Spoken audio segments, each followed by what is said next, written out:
Kyle here, and welcome to the last episode of this build series. Right now we've been playing on 1.8 with the shaders and everything, but 1.9 is on its way, if not out today already. So I figured I would wrap up this series and we can move into a new world for 1.9. It's doing some weird loading things here with F5, so back to normal, and you already saw some stuff there. I have the render distance on further because I was playing without shaders, so we can record with it. We'll get a few more frame drops, but that's okay. So what I've done is I've basically just gone through and done most of the stuff that I would have wanted to do if we did the series longer. So actually I'm just gonna go turn this down. Yeah, that's a little bit better. So let's get started. So over here, this is where the town would have continued. Sort of. I wouldn't have pushed it out too much further, but what I really wanted was a way to separate the town from from just expanding on sort of infinitely. So I spammed a bunch of spruce trees and basically put in a forest around here, and then I did that on the other side, but I don't want to show too many things all at once. And another thing I did was I went through and I spammed bone meal so that we can have the tall grass and flowers to make it look more like the path less traveled, and the more walked on areas around town have the gravel and the andesite, and not so much tall grass because that's where people walk all the time. Actually, I was just thinking, I don't have villagers in here. Alright, the place is now populated with villagers. Much nicer. And a single sheep, because he just felt like he needed to move in. That's cool. Over here, I have some water connecting here. I'll show you the bigger picture in a bit. But it falls down into, not necessarily a ravine, but it's this huge hole in the ground, and the water just sort of comes down. And what I decided to do was have the water basically go and wrap the whole town.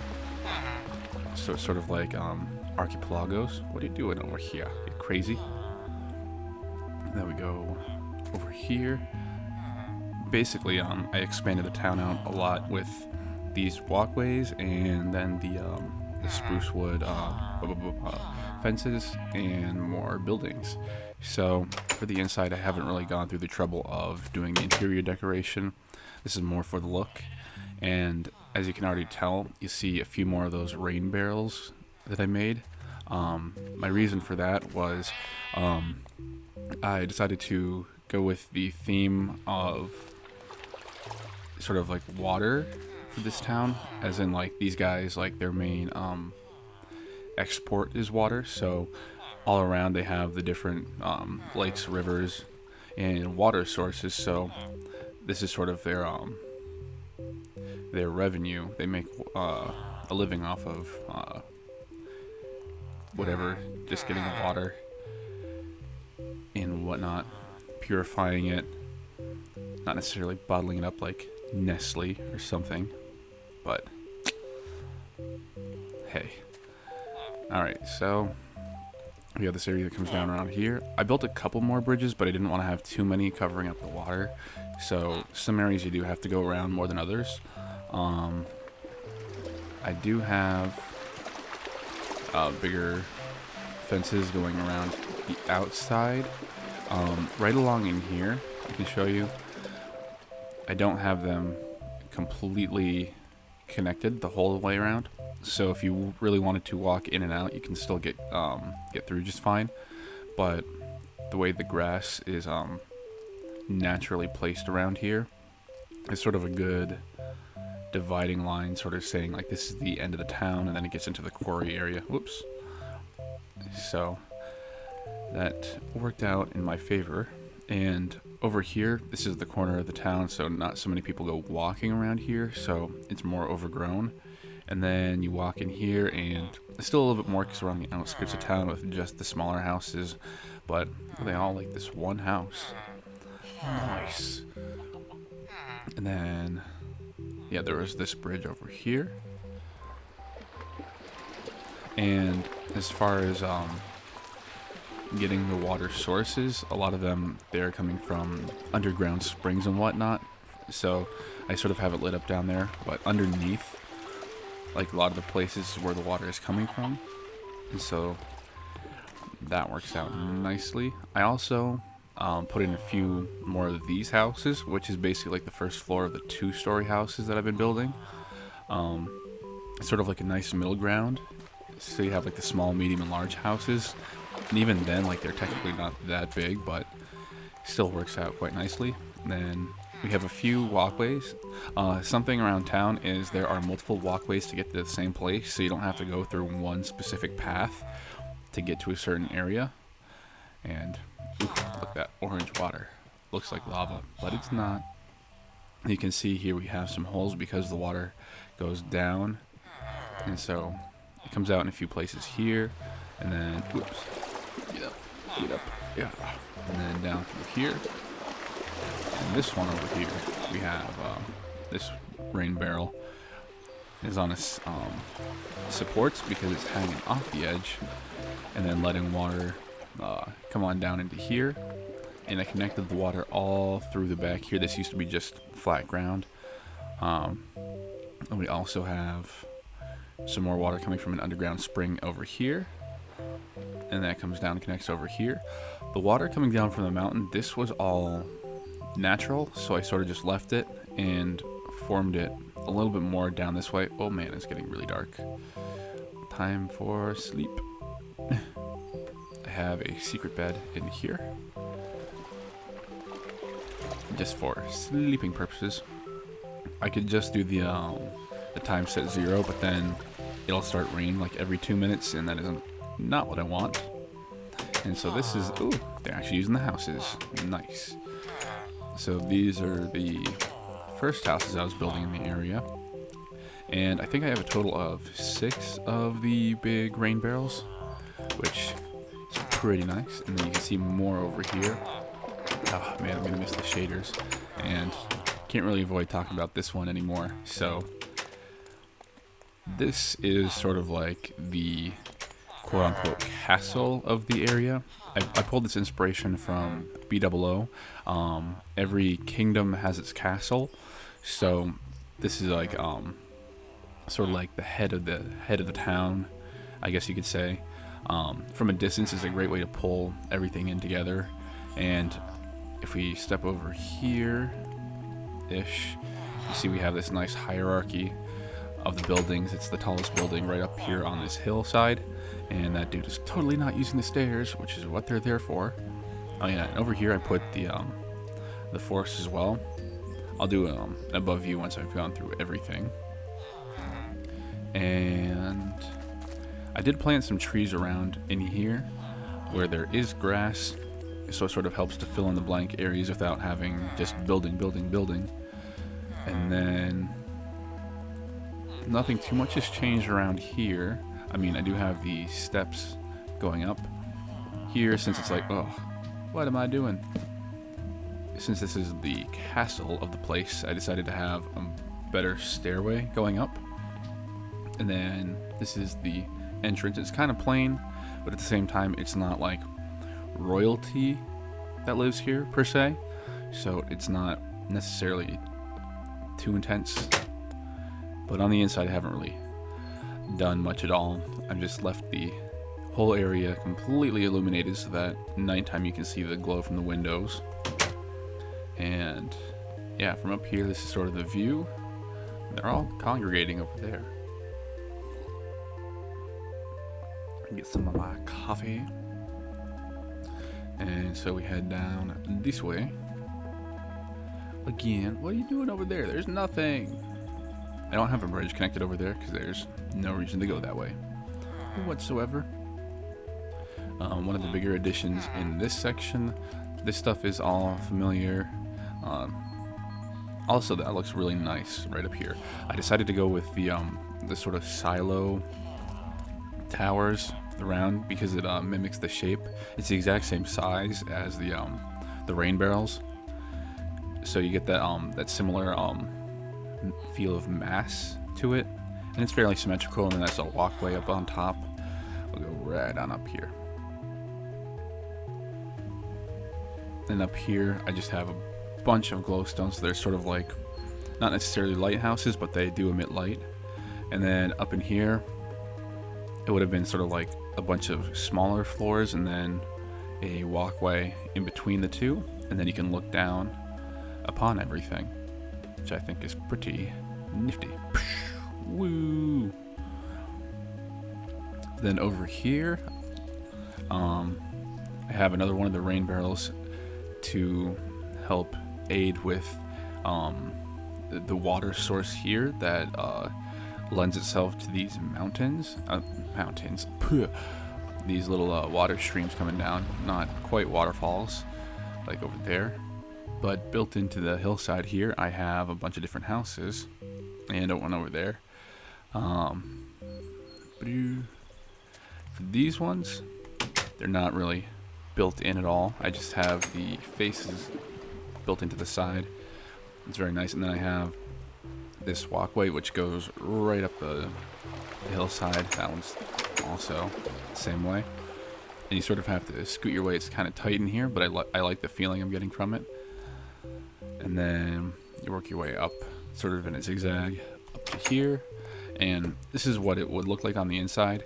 And then over here I have a little extension that I don't have on the other houses that just leads out to this side here, because from over here, with this part of the hill coming right down, there was this huge empty space that led right to the quarry. It didn't really naturally fill up, so I put a little extension on the house so that it just gives that much more detail and fills it in. And then I put some more trees around the side and the back. That sort of signifies the boundary. I didn't want to build castle walls per se.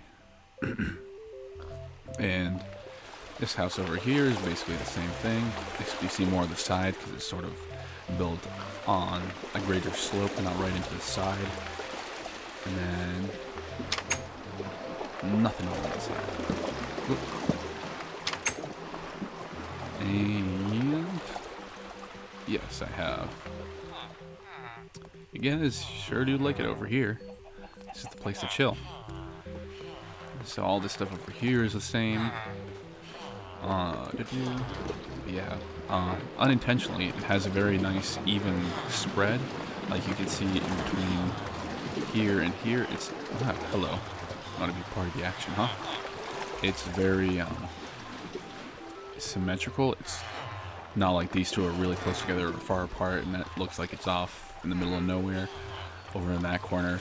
It has a very nice flow, especially with the just the shape of the landscape. It works out very nicely. I'm pretty happy with that. So we get back down, and I have one here, and this is my attempt at making sort of like a pipeline that the water drains from the rain barrel itself into the water. And since this area is sort of more like pond, lake, still sitting water, this rain barrel is pretty full. For the different indicators, they're all sitting at different levels of how much water they have in them. So this one over here is still pretty full because it's a very concentrated flow. This one here is adding to these two streams right here, so it is using up more of the water that it's retaining, so it doesn't have as much. And then frames. This one over here is pretty full. I don't really have a pipeline going out. And then this one over here is fairly empty because it would feed into this pond area, and then this is all flowing out. It actually flows out the two areas and then down there. So I figured that was a nice little detail. And we got iron golems. Nice. Yeah, I'm actually pretty happy with the bridges I built. This is the area we came in on. They're very unconventional and uneven, which, like my earlier episodes, I was saying that's not really my style, but the way it works out is much more organic, and it still feels very light. It's not too bulky, and it's not really connected along the edge here, which definitely helps lighten the feel of it. All told, we go this way, and we can go over to this bridge. This section right here is a few blocks lower than there, so this one I had to work that you step up as you go up this way, and it has this nice arch just over to this section if they really wanted to go into the forest. Got that rain barrel, and that's basically the area. So what I'm gonna do now is show you guys what it looks like from the top down. So it doesn't feel like a huge place, but it really is getting fairly big. And as you can see, the water is all around. And even though you see the patches of land, you can kind of tell that the water goes underneath, like right around in here. The water goes underneath this walkway. I was thinking of putting glass there, but it's not super natural looking. It's very fake, and this area isn't like super high-tech touristy kind of, so I figured to just leave it out. And then over here we have that water source, and then this one's coming from under the hill, so you can kind of see that they're coming from the same place. And this stream continues through here and then there, and that wraps around this section nicely. That's the first area we started with because we had the little ponds over here, and so that goes all the way around. And then I just continued this down, and so all three sections connect down basically to the same place where the water is flowing down deep into the ground. And having the forest there, it makes it look very nice. And this is going to be an awesome screenshot. Just want to get it good. Ooh, look at them colors. That's going to be a nice screenshot. Yeah, and then on the top of the barrels here, what I did was I had not the glowstone, the sea lanterns, and then the fences, so it's sort of like a filter on top, because I didn't want to block it off, because if the rain is falling in, that would not make sense to have it closed off. And then I didn't want to leave it completely open, because if you do happen to see it from the top, which if you're just walking around you really don't, it wouldn't make much sense with the blocky shape. So this way it sort of looks like a filter, so the water going through, and now it's getting brighter, and you can see everything at night. Video settings, bright, let's go. Oh yes, time to do a walk around in the torchlight. And then I'm really happy with having the spruce fences as sort of like structural support for the landscape, and then just as handrails and whatnot. It helps direct the flow of motion and helps you see where you need to go walking. Ooh, night swimming. Will you ever be able to make it out? You actually, you should be able to if you come down this way. Stupid. It's all your fault. And then also having these fences all over the place is a good excuse for, well, not a good excuse, it's a good place for me to put down torches for lighting instead of having big bulky street lamps or whatnot. And I can avoid using glowstone or the sea lanterns, which I feel like are used all the time for every build. So it's a different way of lighting things, and then it has a much more cozy, warm feeling, which I really do like. It helps with the atmosphere a whole lot. So then we go on up, go around in here. Yeah, see, that looks nice. You get the with the towers, it's sort of, they're very where are you going? Backwards? confusing me. They're glowing at the top, and that just looks really nice. So I'm happy with that. And you get all the lights from the inside.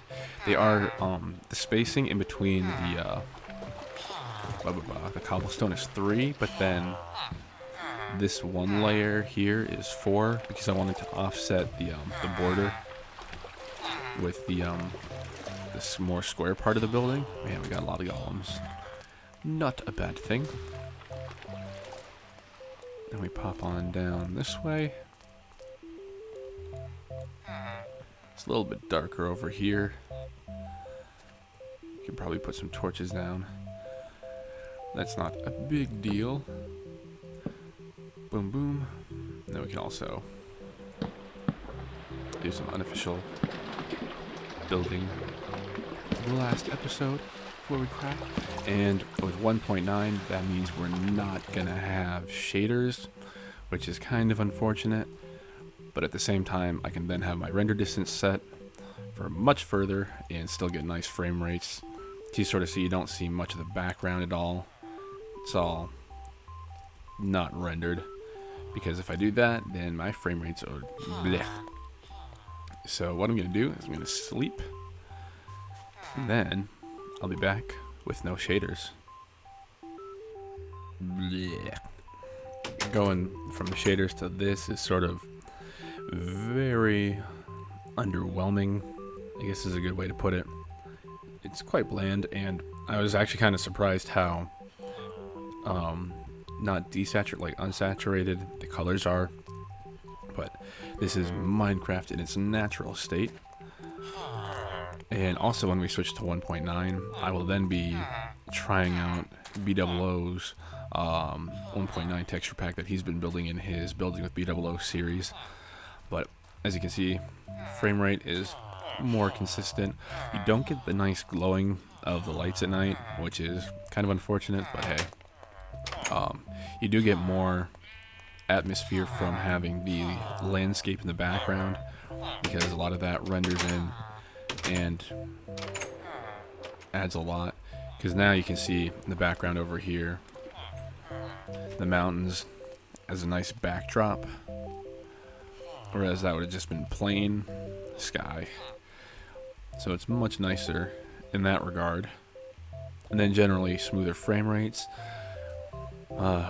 But the thing I miss the most is the water. This stuff is just so underwhelming compared to shader water. But can't have everything. I basically ran around building stuff like this so I could get used to it again. And I'll do one more above ground aerial view of the whole place, and that'll wrap up this episode and this section. I would keep this world and update it to 1.9 and build in a separate section, except I have large biomes turned on, so it is this terrain and biome for a very, very long time in every single direction. So we're going to start a new 1.9 world, have regular seed, regular everything, and work with that so that we can have smaller biomes and then different villages and areas that will all connect to each other. So, with that being said, let's get one more aerial view. And villagers despawn. Yeah. Like running around, it doesn't feel that big at all. So it's kind of funny to see this. So we have boom. And if we go up even more, yeah, we get some more. That looks nice. And then seeing how the water wraps around, it's not something you really see so much when you're just walking. Yeah, this is cool. And something that's not in here is sort of like a town center. Everything's just sort of all over the place. I guess you could consider this more of a town center if you would, because of the open flat area. But That's sort of like the one main thing missing from here, but that, all told, really isn't too bad. So I think that is going to do it for this episode and this season. So thank you everybody for watching, and stay tuned for the building stuff that I have in store and planned next. So thank y'all for watching. Goodbye.